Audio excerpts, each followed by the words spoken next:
Hi there, Scorpio. It's Maria from the Tarot Shop here with your 2026 year ahead reading. This is, if you haven't been to me before, it's an opportunity for the tarot to give you a message of the flavors that are coming through each month. I always say this, and I'm quite strict on it. If it doesn't fit, if it doesn't feel right, trust your intuition. It's not for you if it doesn't feel that way. You can also check out your moon and or your rising signs instead. And that's because we don't always operate from our sun energy.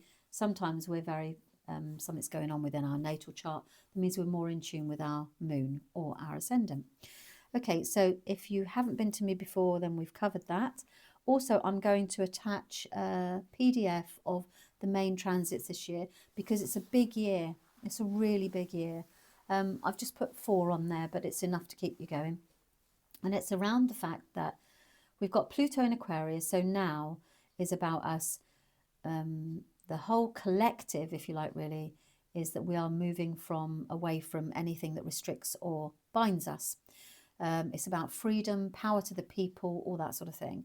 And not only on a global level, but also within ourselves. So you may find that the theme this year is very much focused around creating that sense of self, the movement towards what pleases me versus what pleases other people. And, you know, there is no shame in that selfishness at all, because actually it's our life.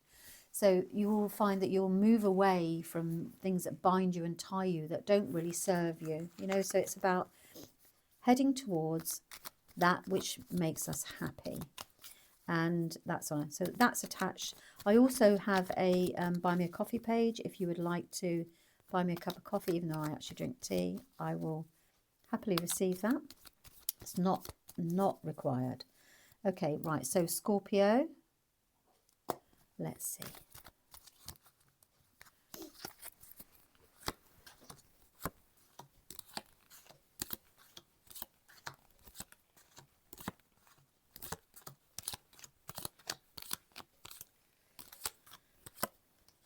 Okay, there's January is very much there's nurturing here and generosity. So you are either very much the maternal role here, so your mum and you're helping out money-wise, or mum is being generous to you. But it's very much, or if you take care of somebody, then there's a financial reward in it for you, or they are being generous to you because you've been nurturing. So the 2 key words here are nurturing and generosity, however that kind of spins out. And then in February, we've got a situation here where you are financially, I always say that it's not actually a reality, because it's about money. It's not always a reality, because actually there is money there. It's just that you've saved it. You've got a nest egg. It's a rainy day money, and you're more worried about the day-to-day bills, and you become quite obsessive about it. Okay, so you're very focused on finances in February. Around, I have to cover these cards because YouTube's quite funny about images. So you're very concerned around the finances, of making sure that you aren't poor. In simple terms, I don't want to be poor, and I'm going to become really passionate about this and really concerned with how I can ensure that never happens. You become almost slightly obsessive about it. And then you've got in March, so that's just you sorting something out. And then in March, you've got the Hanged Man, which tells me that you are, it's about seeing things from a different point of view. And the Emperor is the card of leadership. So in March, there is, the Emperor is either a boss, a husband, a father, or that aspect of yourself where you're in control. Okay, you're the leader. So maybe you're the boss. It's not to say that husbands and fathers and are bosses, but it's that kind of like emperor energy. Okay, so the emperor energy is in March, and says that there's something around the fact that you need to see things from a different point of view. You probably haven't considered something, and when the Hanged Man comes in, there's a delay. Okay. It takes a little bit longer because you need to see it from another point of view to get it to work. So that's what you're sorting that out in March. I would say that if you're the boss, you need to come at it from a different angle. That's probably the best way to put it in human terms. You need to see this from a different angle, and it's around a leadership situation. And in April, you've got a bit of conflict there at work, but it has a happy resolution. So maybe when you see it from a different angle, can you see how the cards tell a story? Maybe when you see it from a different point of view and actually you take charge of it, or your boss does, then you overcome it. But actually you've got some conflict here at work, but it has a happy resolution. So it's, this is the card of happy ever after. So it's a really fortunate resolution when you go through that. And then you've got May, you've got the moon. The moon tells me that you expect an unexpected path to appear. We can't see it. I can't see it. If I look ahead, I would not even probably see it as an idea at the beginning of the year. But something comes to you and it leads. I want to show you this card because you see it starts off here and then it heads towards enlightenment. So the path takes you on a journey that ultimately leads towards, I want to say, recognition, success and things like that. But it starts here. And it comes out of nowhere, like this comes out of nowhere. And with the moon, you can't see everything. You know, you can only see what it shows you. But it's with regards to a new business opportunity. So the Ace of Pentacles tells it's a new way of earning money. So that's interesting. Something comes that month that leads you towards that. And then you've got June. You're really busy communicating. I always get quite exhausted when I see the card in the Eight of Wands because you literally don't sit down. And it's with regards to getting something completed. So the completion, this feels like this is, there's an end of a project here. There's the end of something. And it's literally, you're so super busy around it. You haven't stopped.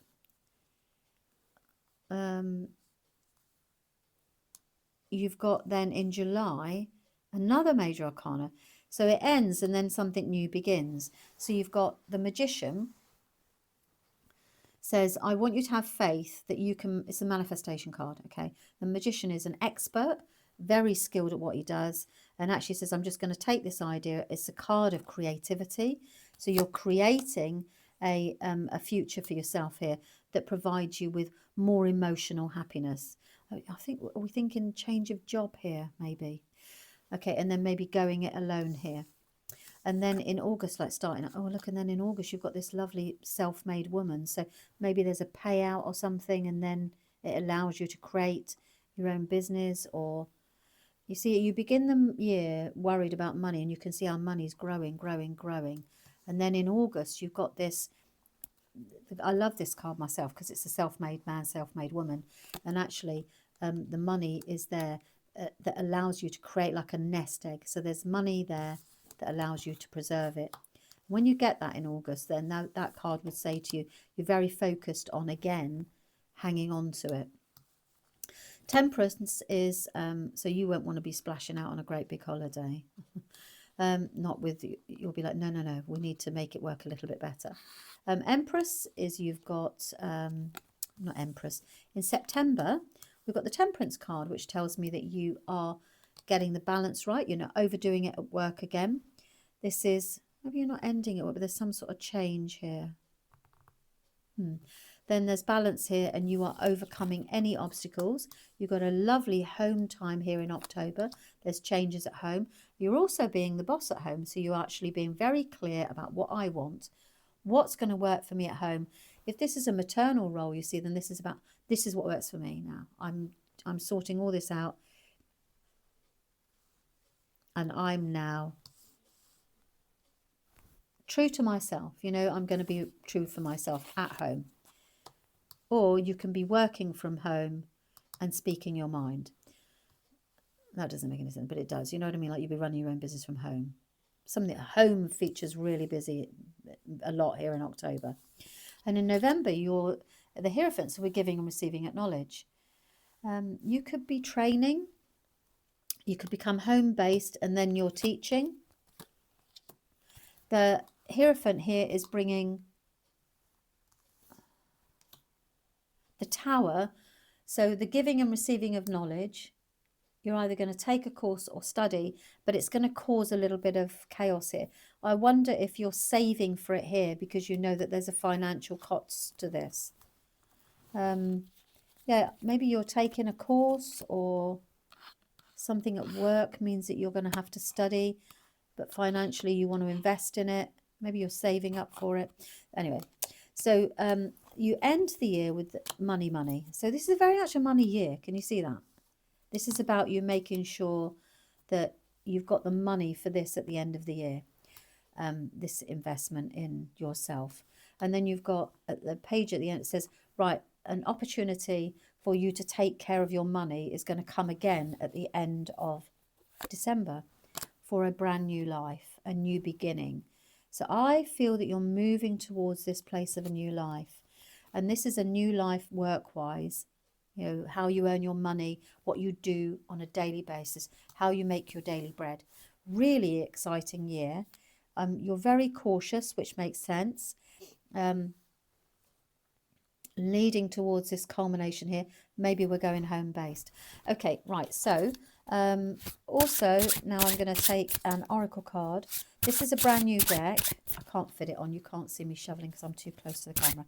Shuffling. This is Kate Forsyth's Hedgewitch Oracle. It's not even available yet, I don't think. And I loved it. As soon as I opened it, I was like, yeah, we're definitely going to stock that. And as well as that, she's getting an outing. Okay. You've got Meadowsweet, Inner Peace. I do feel that that's... I don't think you don't want to be poor. You know, it's like you really are concerned with that wealth generation. Right, so we've got 4, Meadowsweet. I'm going to have to read this because I don't know this deck at all. And meaning modern life is full of stressors rather, and sometimes it's hard to find a way to calm your noisy mind and nervous system. Meadowsweet is a reminder to take time to seek inner peace. It's a beautiful wild herb with delicate creamy blossoms and a delicate fragrance, or delicious fragrance rather. I will leave you to read that if you can see it, but basically you're being guided here with this one to remind yourself that through all this chaos, we need to find peace. So you need to be able to do that, to step outside of it, because it's quite a busy year. Find yourself something that allows you to get that inner peace. This can be meditation, it can be anything, but you need to find it to be able to silence the noise within. Because look at this wonderful, exciting new beginning at the end of the year, the new at the end. Okay, I hope that you found that helpful, and thanks very much for your time. Next time you hear my voice, if you stick around, will be for the monthlies. Thanks very much. Bye bye.